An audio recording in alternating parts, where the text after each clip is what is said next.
Bismillahirrahmanirrahim.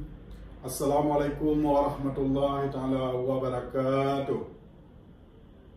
Hari ini 21 Januari 2023 bertepatan 21 tahun syahidnya Panglima tertinggi Gerakan Aceh Merdeka, yaitu Tunku Abdullah Syafiee yang akrab dipanggil dengan Tunku Lah.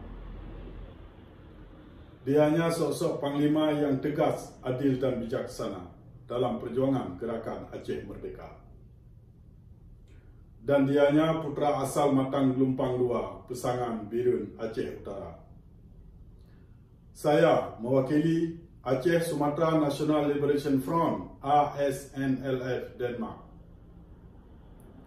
merasa sangat kehilangan atas syahidnya Tunku Abdullah Syafiee, Panglima yang tegas dan bijaksana ini. Pada tanggal 21 Januari 2002, dianya ditembak oleh pengacau keamanan TNI dari Pulau Jawa. Dianya gugur dalam sebuah pertempuran di kawasan hutan Sarah Panyang, Jim, Bandar Baru, Pidijaya. Oleh karena itu, ini juga merupakan sebuah pelanggaran HAM. Pihak Indonesia harus bertanggung jawab atas hal ini. Singkatnya, kebenaran insya-Allah akan terungkap walau makan waktu lama.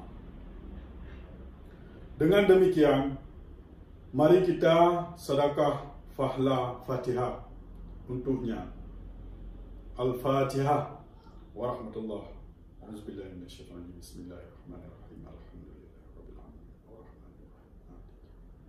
Iyyaka na'budu wa iyyaka nasta'in. Ihdinas siratal mustaqim. Siratal ladzina an'amta 'alaihim ghairil maghdubi 'alaihim waladdallin. Semoga Allah Subhanahu wa taala memberi tempat yang mulia untuknya. Amin amin ya rabbal alamin. Salam Aceh Merdeka. Aceh Merdeka, Merdeka, Merdeka. Assalamualaikum warahmatullahi taala wabarakatuh. Wassalam. ASNLF Denmark.